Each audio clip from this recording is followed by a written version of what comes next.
Hi, today I just wanted to talk to you about making your own homemade disinfectant with bleach and water.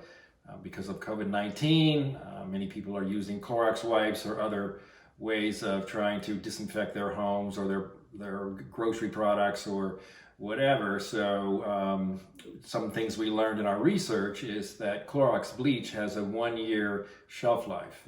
After a year, it is considered to be expired.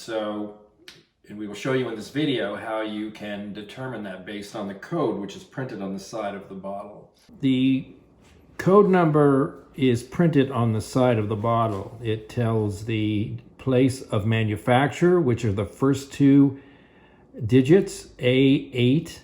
The next two digits is 20, which is the year 2020, the year that this was produced. And the day of the year is 120. So this bottle was manufactured on April 29th, 2020. So on April 29th, 2021, it will be expired. When you mix it with water in its diluted form, it only lasts 24 hours. So that's the reason why we're using this small spray bottle, because after one day we will discard it. So the other issue with bleach is the recommended, these are all based on CDC recommendations, is that you store the bleach in its original bottle at below 78 degrees Fahrenheit.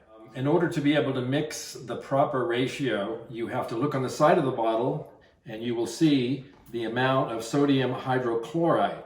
And based on that percentage, in this case, ours is 7.5%, you mix the correct amount of water.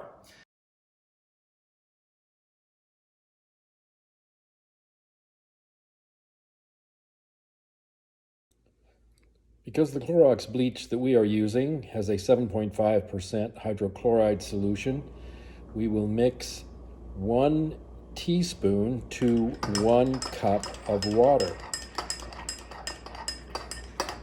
If your bottle of bleach has a different solution, you can use the chart in this video to determine how much bleach to mix with 1 cup of water. Thank you for watching, and if you think that this information could be useful to others, then please share it.